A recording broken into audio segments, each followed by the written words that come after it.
నేను తమిళనాడు రాష్ట్రంలో ఉన్నటువంటి కుంభకోణంలో ఉన్నటువంటి సారంగపాణి టెంపుల్కు వచ్చానండి. దర్శించుకున్నాను స్వామివారిని. ఇక్కడ మహావిష్ణువు వెలిశాడండి. శేష పాన్పుపై సేద తీరుతున్నటువంటి ఆ యొక్క మహావిష్ణువును చూసి చాలా సంతోషం వేసిందండి.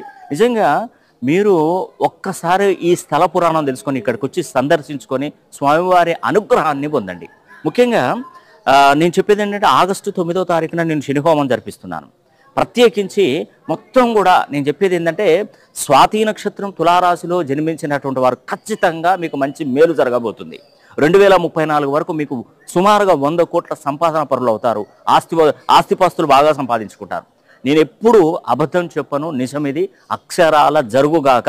ఆ స్వామివారి క్షేత్రంలో ఉండి చెప్తున్నాను. మహావిష్ణువు అంశంలో జన్మించినటువంటి ప్రతి ఒక్కరికి మేలే జరుగుతుందండి. అనగా శ్రవణ నక్షత్రంలో జన్మించినటువంటి వారు కానీ, స్వాతి నక్షత్రంలో జన్మించినటువంటి వారు కానీ మంచి అదృష్టవంతులు కాబోతున్నారు.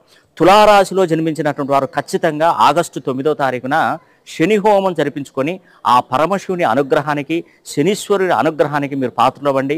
ఇది మళ్ళీ తప్పితే మనకు 30 సంవత్సరాలు దానికి అవకాశమే రాదు. కాబట్టి మీరు ఈ ఆగస్టు 9వ తారీఖున మీ పేరు గోత్రనామాలు పంపించండి. శని హోమం జరిపించే ఆ వీడియో అనేది కూడా మీకు తప్పకుండా అందజేస్తాను. అదేవిధంగా అతి శక్తివంతమైనటువంటి కంకణాన్ని కూడా మీకు అందజేసే బాధ్యత నాది.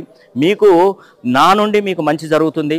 నేను ఒకటే మిమ్మల్ని కోరుకునేది, నా ద్వారా మీకు మంచి జరిగి మీరు శని హోమం జరిపించుకొని మీకు బాగుపడిన తర్వాత మా సేవా ట్రస్ట్కి, గోశాలకు వస్తు రూపంలో మన గోవులు తినడానికి ఆహారాన్ని మాకు తప్పకుండా అందించాలని కూడా మనస్ఫూర్తిగా కోరుకుంటూ సెలవు తీసుకుంటున్నాను.